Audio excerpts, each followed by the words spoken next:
ایک صحابی تھے حضرت سواد بن قارب رضی اللہ تعالیٰ عنہ، وہ کہتے ہیں کہ میری خواب میں یا ظاہراً مجھے ایک جن آ کے کہا کرتا تھا کہ جا کے نبی پاک صلی اللہ علیہ وسلم کا کلمہ پڑھ لے۔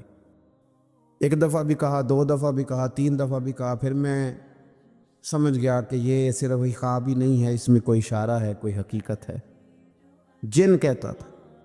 تو آپ فرماتے ہیں میں جب کلمہ پڑھنے کے ارادے سے نبی پاک صلی اللہ علیہ وسلم کی بارگاہ میں حاضر ہوا تو رسول پاک صلی اللہ تعالیٰ علیہ وسلم نے فرمایا تجھے بھی مبارک ہو اور تجھے بھیجنے والے کو بھی مبارک ہو، تجھے بھی اللہ جزا دے اور تجھے بھیجنے والے کو بھی اللہ تعالیٰ جزا عطا فرمائے۔ اس سورہ مبارکہ کے بعد پھر سورہ محمد صلی اللہ تعالیٰ علیہ وسلم، سورہ محمد شروع ہوتی ہے۔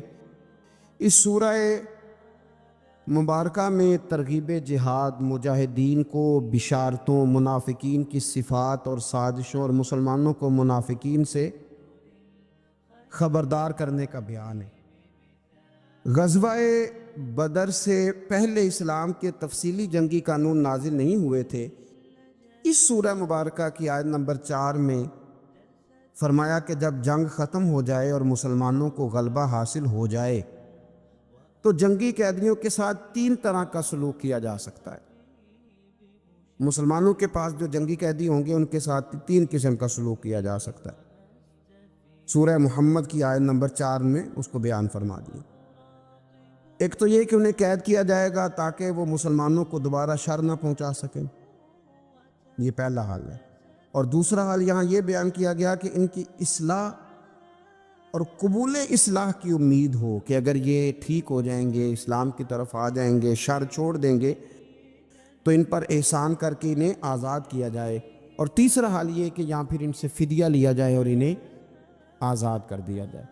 پھر اسی سورہ مبارکہ کے اندر اللہ تبارک و تعالیٰ نے ایک اسلوب بیان کیا، ایک بہت بڑے راز سے پردہ اٹھایا اور ایک بڑی اہم بات ان لوگوں کے لیے بیان کی جو دین کا کام کرنے والے ہیں، جو پیغام دین پھیلانے والے ہیں، جو دین کی کوئی سی بھی ڈیوٹی کرنے والے۔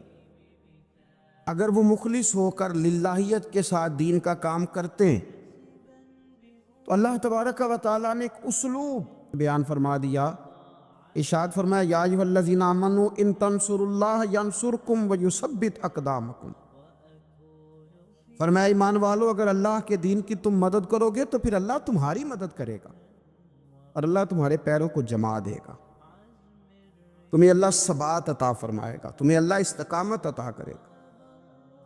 اگر تم خلوص کے ساتھ، للہیت کے ساتھ دین کا کام کرو تو اللہ تمہاری مدد کرے گا، تمہارے قدموں کو جمائے گا۔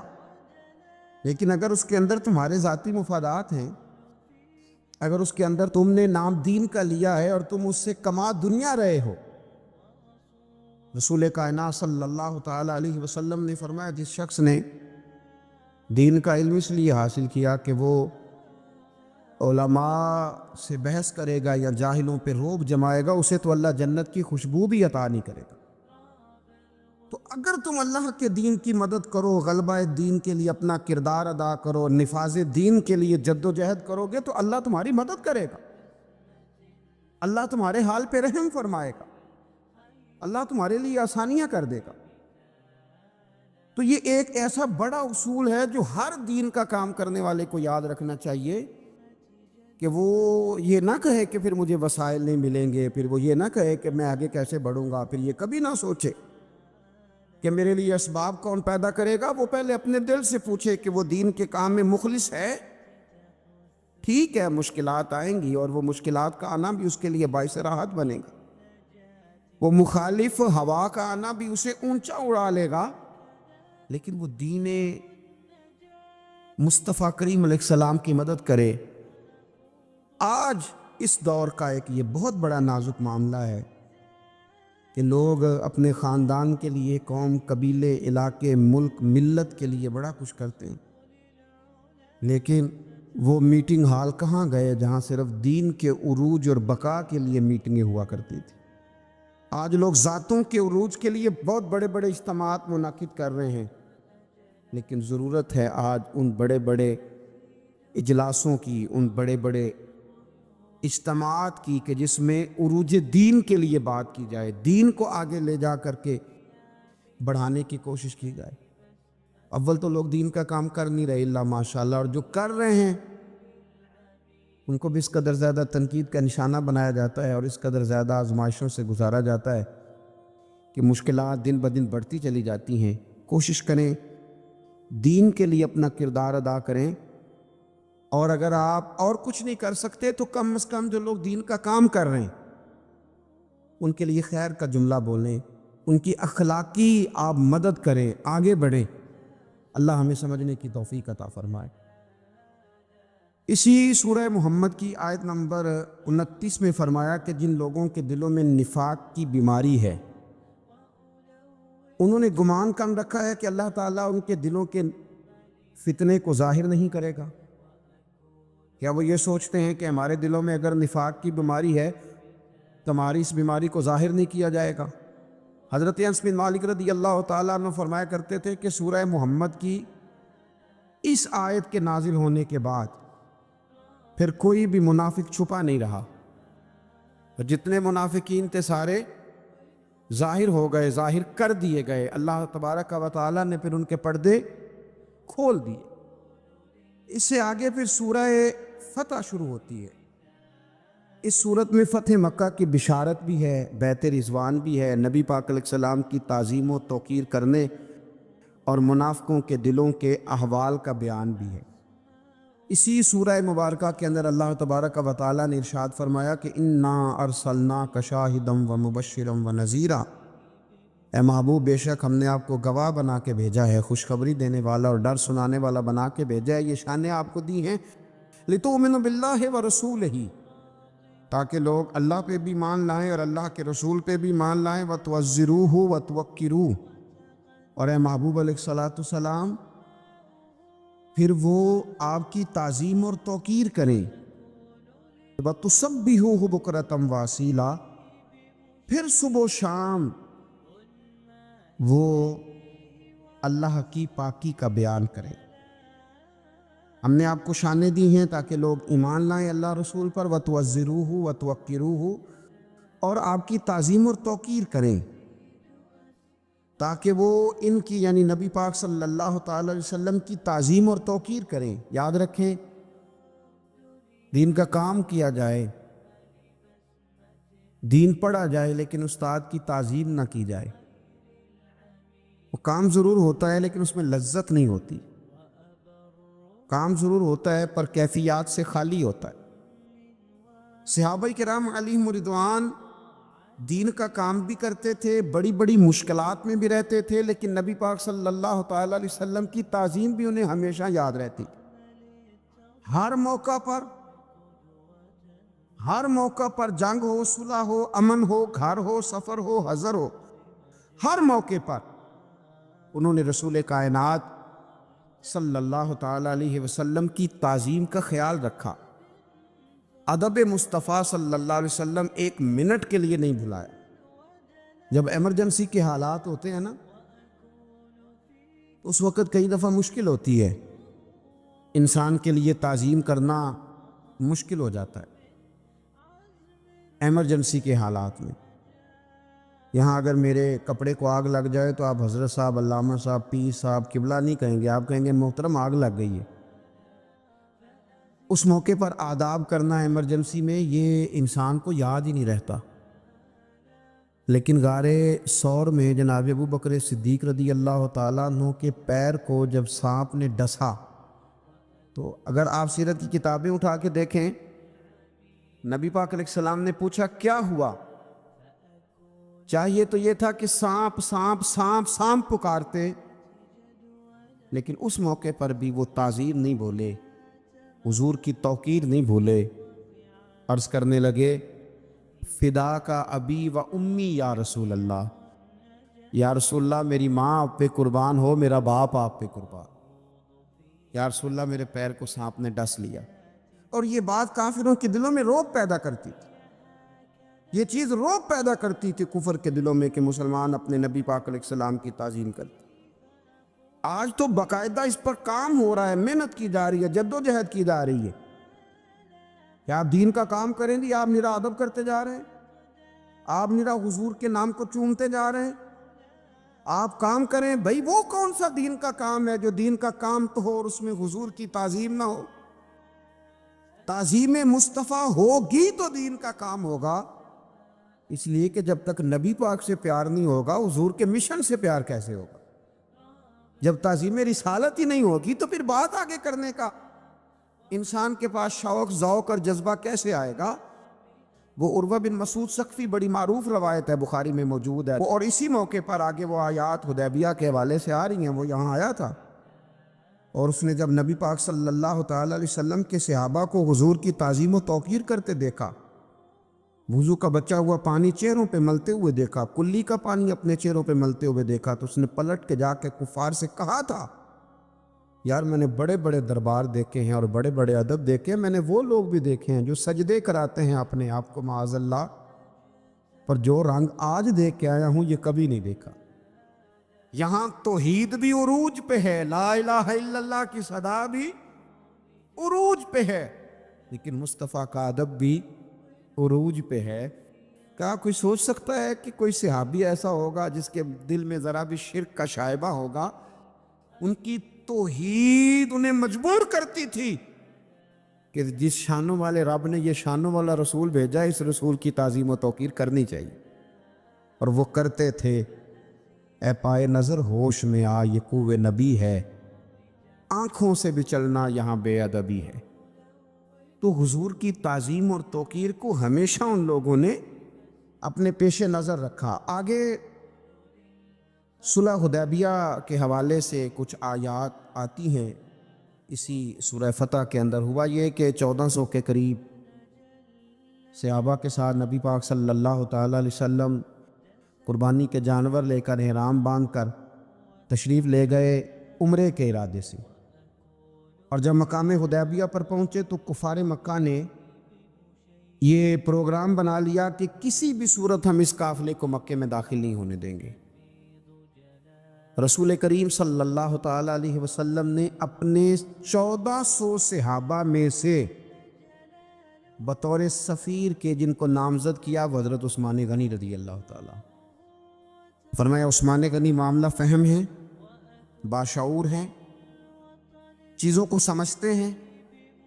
دیکھیے حضور کی نظر انتخاب حضرت عثمان غنی پہ پڑی، حضور صلی اللہ علیہ وسلم نے انہیں بھیجا، فرمایا جا کے قریش کو، کفار کو، مکے کے لوگوں کو، سرداروں کو یہ بتلاؤ کہ ہمارا مقصود لڑائی کرنا نہیں ہے، ہمارا مقصود مکے پہ چڑھائی کرنا نہیں ہے، ہمارا مقصود فقط اور فقط عمرہ کرنا، عمرہ کریں گے واپس چلے جائیں گے۔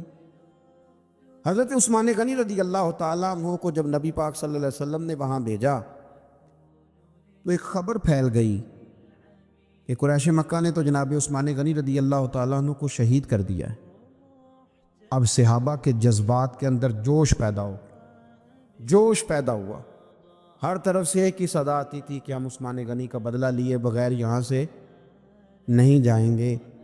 میرے محبوب پاک علیہ السلام کو اللہ نے غیب کی کنجیاں عطا فرمائی ہیں۔ رسول پاک علیہ السلام جانتے تھے نور نبوت سے کہ حضرت سیدنا عثمان غنی تو موجود ہے، پر جو ایک زبردست جرنیل ہوتا ہے نا، وہ قوم کے جذبات کا صحیح استعمال کرتا ہے۔ اسے پتہ ہوتا ہے کہ اس وقت جذبات کیا ہیں، تو اسے ان جذبات کا صحیح استعمال کرنا، ان کو مثبت راہ پہ چلانا اسے آتا ہوتا ہے۔ میرے رسول کریم صلی اللہ تعالی علیہ وسلم نے ایک درخت کے نیچے سے صحابہ سے بیعت لی، اس کو بیعت رضوان کہتے، کہ ہم ہر حال میں حضرت عثمان غنی رضی اللہ تعالیٰ عنہ کا بدلہ لیں گے، دین پہ قائم رہیں گے۔ اس بیعت کا ذکر قرآن مجید نے کہا، اور انداز دیکھیے کیا نرالا ہے، کیا انوکھا ہے، اور کیا وارفتگی ہے، اور کیا رشتہ ہے اللہ رسول کا آپس میں۔ اسی سورہ فتح کی آیت نمبر 10 میں فرمایا ان الذین یبایعونک انما یبایعون اللہ، اے محبوب پاک علیہ السلام، بے شک جو لوگ آپ کی بیعت کرتے ہیں وہ در حقیقت اللہ ہی کی بیعت کرتے ہیں۔ یہ در حقیقت اللہ ہی کی بیعت کرتے ہیں۔ کیوں؟ ید اللہ فوق ایدیہم، اللہ کا ہاتھ ان کے ہاتھوں پر ہے۔ ہاتھ تو رسول پاک کا تھا، لیکن فرمایا جب محبوب میرے ہیں، جب محبوب میرے ہیں تو پھر وہ ہاتھ یوں سمجھ لو کہ رب کریم کا ہی تھا، یوں سمجھ لو کہ رب کریم کا ہی تھا۔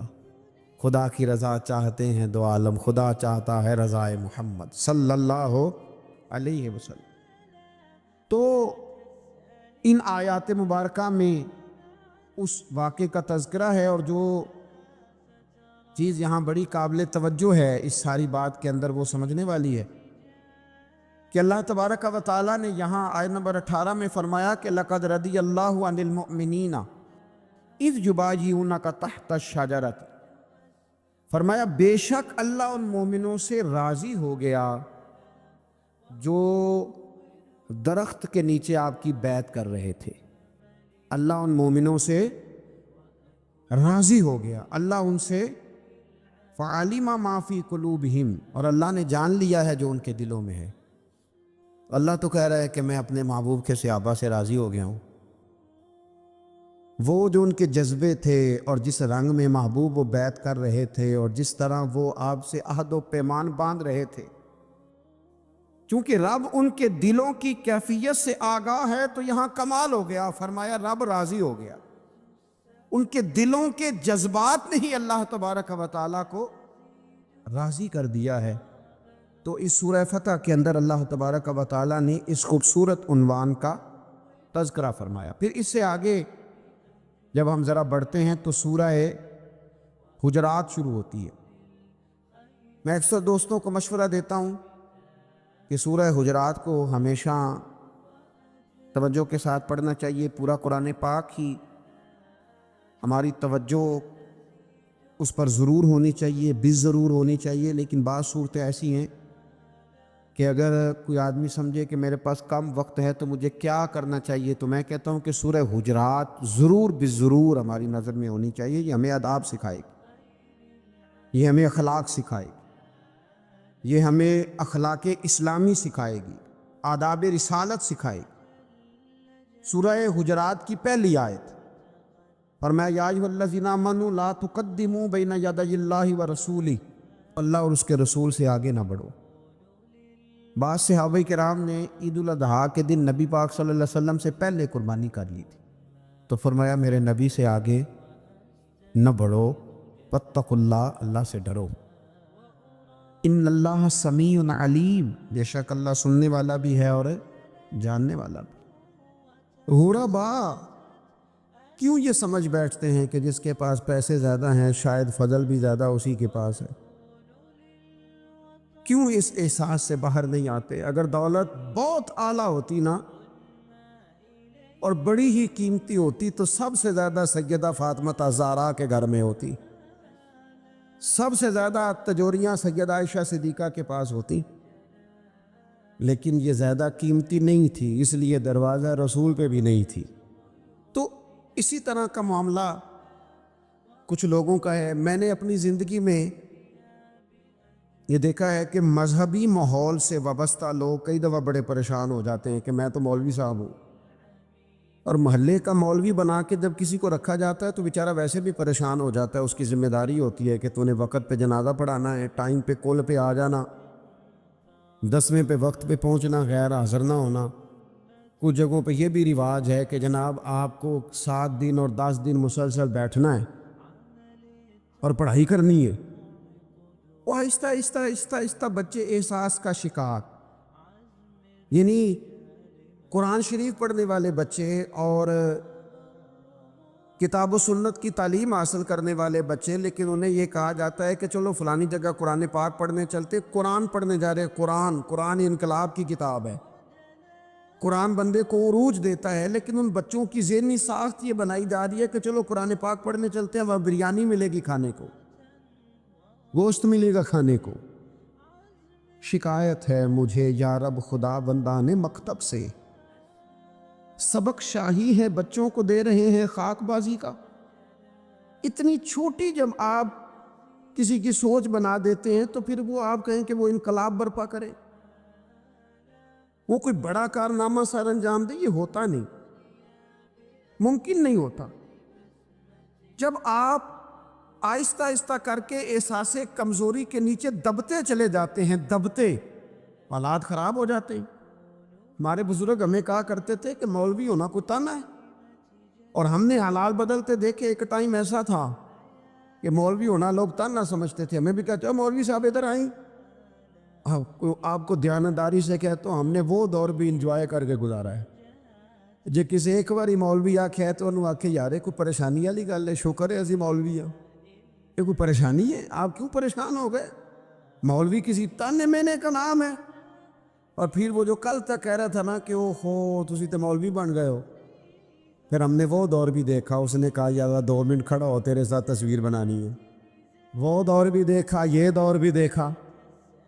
تھوڑا سا نا اپنی زندگی کے اندر خودداری، عزت نفس، وقار، اسلام عروج دیتا ہے بندے کو۔ مسلمان تیزی سے دبتے چلے جاتے ہیں، دبتے چلے جاتے ہیں۔ ملک شام کا بندہ آ گیا حضرت عمر کو ملنے، اس نے آتے ہی پوچھا تمہارے بادشاہ کا محل کہاں؟ انہوں نے کہا جی ہمارے بادشاہ کا محل نہیں ہوتا۔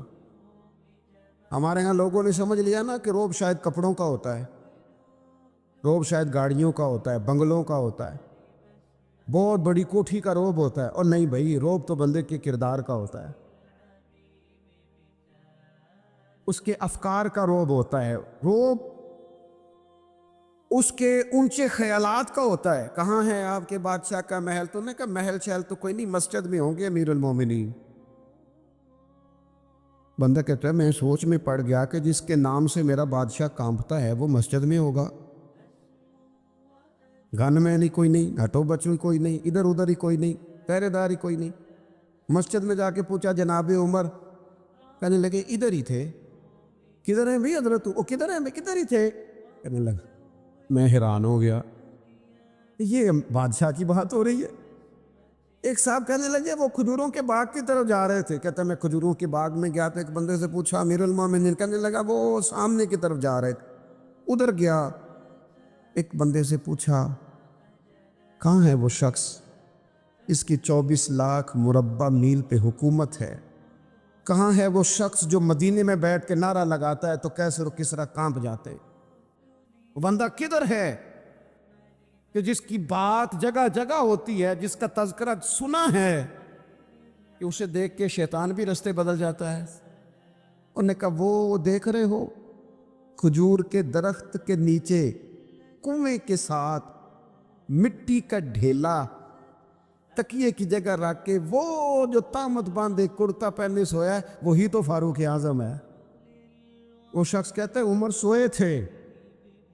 شیر سویا بھی ہو تو اس کا روب ہوتا ہے، شیر جو ہوتا ہے، شیر کبھی سو بھی جائے نا تو لوگ پھر بھی خوف کھاتے ہیں، اور اس کے جاگنے کا خوف کھاتے ہیں کہ یہ کہیں جاگ نہ جائے۔ شیر جو ہوا، کہتے ہیں حضرت عمر سوئے تھے، پر میں قریب گیا تو میرے وجود پہ روب طاری ہو گیا، روب، اور میری زبان سے بے ساختہ یہ جملے نکلے کہ عمر تو انصاف کر کے سویا ہے نا، تو مٹی کے ڈھیلے پہ بھی تجھے سکون کی نیند ہے۔ خودداری، وقار، عزت، یہ احساس کمتری سے باہر نکلیں۔ ہم نے اپنے بچوں کو مسل ڈالا ہے، وہ تسی ماڑے دے بچے ہو، تسی تو نہیں نہ آگے جا سکتے، وہ اسی غریب لوگ نہ بیٹے تو فلانے کے ساتھ نہ جایا۔ ہم نے اپنے بچوں کی خواہشات تباہ کر دی، کمزور کر کے رکھ دیا، انہیں بار بار سکھایا ہم نے۔ خوددار تھا وہ باپ جس کی تھوڑی سی آمدن تھی، پر وہ گرمیوں میں اپنے پتر سے کہتا تھا پتر بڑھولے میں دانے ڈال دیے ہیں، تمہاری ماں نے مرتبان میں اچار ڈال دیا ہے، لو اب ساری گرمیاں پرواہ کوئی نہیں۔ وہ خوددار لوگ تھے۔ لیکن آج یہ دین غالب ہونے کے لیے آیا ہے، مسلمان نے غالب ہونا ہے۔ یہ تھوڑا اپنی ذات سے اٹھ کر جب سوچے گا نا، بڑی بات کرے گا، بڑی سوچ پیدا کرے گا، بڑا اس کا مزاج ہوگا، کھلا اس کا دل ہوگا، تو پھر نا یہ ذرا سر اٹھا کے جیے گا۔ قرآن مجید کی جو آیت کریمہ میں نے تلاوت کی، اللہ کریم نے فرمایا هو الذی ارسل رسولہ بالہدی ودین الحق، فرمایا وہ قادر مطلق ہے جس نے اپنے رسول کو ہدایت اور حق دے کے بھیجا ہے۔ دو چیزیں دے کے بھیجا ہے، ہدایت اور حق، کتاب ہدایت اور حق حضور لے کے آئے۔ کس لیے بھیجا ہے؟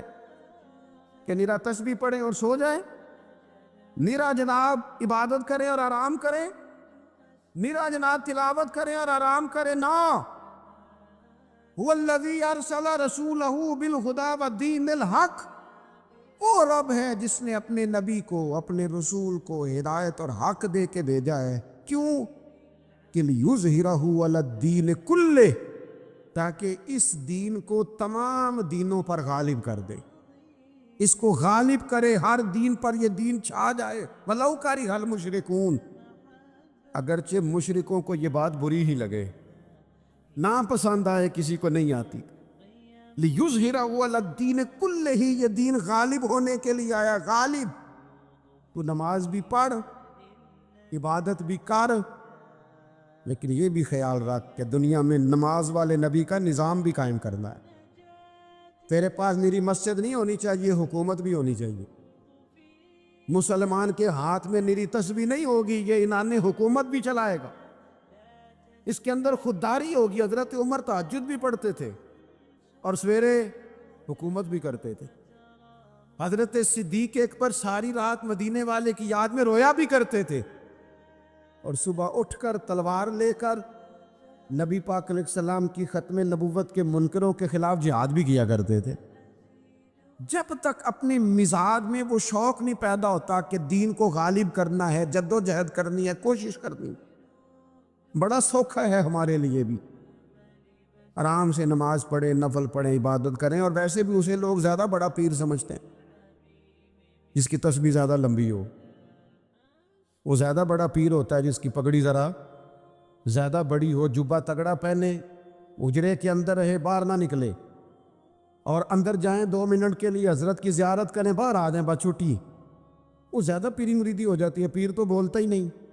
وہی ہے تیرے زمانے کا امام برحق، اقبال کہنے لگے وہی ہے تیرے زمانے کا امام برحق، جو تجھے حاضر و موجود سے بیزار کرے اور موت کی شکل میں دکھلا کے تجھے جلوہ یار، زندگی تیرے لیے اور بھی دشوار کرے۔ تو جو تیرا جینا مشکل کر دے نا، وہ تیرے زمانے کا امام برحق ہے، تیرے لیے زندگی دشوار کر۔ یہ کیا بات ہوئی کہ ٹھیک ہے جناب آپ موج کریں جو دین غالب ہونے کے لیے آیا۔ دین کے مزاج میں غلبہ ہے، دین کی طبیعت میں غلبہ ہے۔ دیندار چھا کے وقت گزارا کرتے ہیں۔ اللہ تعالیٰ نے اس دین کے اندر وہ قرار دیا ہے، وہ وسعت دی ہے، وہ درد دیا ہے، وہ ذوق دیا ہے۔ اپنے اندر سے وہ بت توڑ ڈالے جو بت مایوسی پھیلاتے، ان جگہوں سے نکل آئے جہاں انسان کمزور پڑتا ہے۔ اٹھ باندھ کمر کیوں ڈرتا ہے؟ پھر دیکھ خدا کیا کرتا ہے۔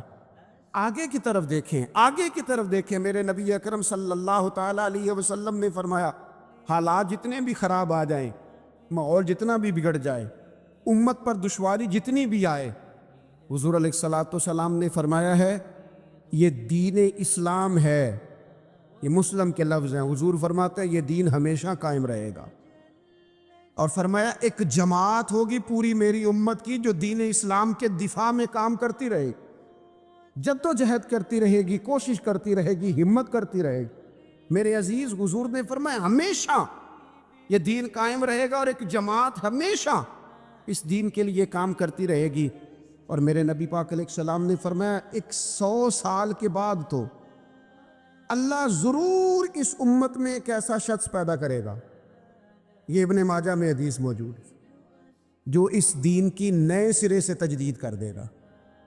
وہ لوگ آتے رہے، جب حالات بڑے بگڑے تو حضرت عمر بن عبدالعزیز آ گئے، حالات کا رخ بدل کے رکھ دیا۔ پھر معاملات بڑے بگڑے تو امام شافعی جیسے لوگ آ گئے، غوث اعظم جیلانی جیسے لوگ آ گئے۔ حالات بڑے بگڑے تو شیخ عبدالحق محدث دہلوی جیسے لوگ آ گئے۔ ہندوستان میں جب ماحول بڑا کٹھن ہوا تو اعلیٰ حضرت فاضل بریلوی جیسے لوگ آ گئے۔ ہر صدی کے سرے پر اللہ تعالیٰ ایک مجدد بھیجے گا، حضور کا وہ غلام دین کو نئے سرے سے تازہ کرے۔ دین کے چمن میں ہمیشہ بہار رہے گی، ہمیشہ نورانیت رہے گی، ہمیشہ نور علی نور رہے گا۔ یہ کام صرف کرنے کا کام کیا ہے؟ یہ دین تو پھلے گا پھولے گا، جو آگے بڑھ کے خدمت میں حصہ ڈال لے گا نا وہ اپنا نفع کرے گا۔ یہ قرآن پاک ہے، یا ایھا الذین آمنوا ان تنصروا اللہ ینصرکم ویثبت اقدامکم۔ اللہ فرماتے ہیں لوگو اگر تم اللہ کے دین کی مدد کرو گے نا تو اللہ تمہاری مدد کرے گا، وَيُثَبِّتْ أَقْدَامَكُمْ، اور تمہارے قدم جما دے گا، تمہیں استقامت دے۔ تم آگے، اور دین کی مدد صرف پیسوں سے نہیں ہوتی۔ وہ شخص سمجھے کہ فقط مال سے مدد ہوتی ہے، جب آپ وقت پر آ کر مسجد میں جمعے کی نماز ادا کرتے ہیں تو یہ بھی آپ دین کی خدمت ہی کرتے ہیں۔ جب آپ دینی اجتماعات کی رونق بڑھاتے ہیں تو یہ بھی آپ دین کی خدمت ہی کرتے ہیں۔ جب آپ کسی دین کے طالب علم کا حوصلہ بڑھا دیتے ہیں نا، بیٹے بڑی بات ہے قرآن پڑھتے رہنا، یہ بھی آپ خدمت ہی کرتے ہیں۔ جب آپ دین کے بارے میں کسی جگہ بیٹھ کے اچھی بات کر دیتے ہیں، یار اللہ کا فضل ہے ہمارے دین میں یہ خیر اللہ نے رکھی، یہ بھی آپ دین کی مدد ہی کرتے ہیں۔ آپ کسی بھی جگہ کسی بھی حوالے سے دین کے لیے کوئی بھی پیغام دیتے ہیں، کوئی بھی بات کرتے ہیں تو آپ دین کی، یہ ساری خدمات دینیاں ہیں، یہ سارا درد ہے، یہ سارا ذوق ہے۔ ہم اپنا اپنا حصہ جس طرح بھی ملا سکے دین کی حمایت میں، دین کی مدد میں۔ جہاں کوئی ایسی بات ہو رہی ہو وہاں ہم دفاع کے لیے کھڑے ہو جائیں۔ ہر شخص اپنے اپنے مقام پر دینی ابلاغ میں، دین کی تبلیغ میں اپنا کردار ادا کرے۔ ایک جملہ کوئی بول دے نا رسول پاک کے دین کی مدد میں، ایک جملہ، یعنی کسی کو صرف اتنا کہہ دینا کہ یار تو اپنے بیٹے کو، تیرے 5 بیٹے ہیں، ایک کو قرآن مجید کا عالم ہی بنا دے، تو کہہ کے چلا گیا اور تو تیری وجہ، تجھے خبر بھی نہیں کہ شاید اس نے تیری وجہ سے اسے داخل کرایا ہے، لیکن وہ اگر آ گیا پڑھ گیا تو دیکھ تجھے اجر اللہ کتنا عطا فرمایا۔ آتا جملہ بول کے دین کے معاملے میں معاون بنے، کوئی خیر کا لفظ بول کے معاون بنے۔ ہم نہ ہمت نہیں کرتے، ہم کہتے ہیں وہ فلانا کرے گا، بڑا آدمی کرے گا، مولانا کریں گے، پیر صاحب کریں گے۔ اپنا اپنا حصہ، اپنی اپنی خیر۔ حضرت عمر نے بھی بڑا کام کیا ہے دین کی خدمت میں، پر سیدنا بلال کی خدمت کا کوئی انکار کر سکتا ہے؟ ڈیوٹی حضرت صدیق اکبر کی بھی زیادہ ہے، پر جناب سلمان فارسی کی خدمت کا انکار کیا جا سکتا ہے؟ ہر ایک نے کام کیا، ہر نقطے کا اپنا عروج ہے، اپنی، اور یہ دین غالب ہوگا، غالب۔ یہ مت سمجھے تھوڑے سے حالات کمزور آئے ہیں اور تھوڑا سا مسلمان محکوم ہوئے ہیں مالی اور اپنی کوتاہیوں کی وجہ سے ہوئے، اپنی غلطیوں کی وجہ سے ہوئے، اپنے اعمال کے سبب ہوئے، تو ڈر ڈر کے نہ جئیں۔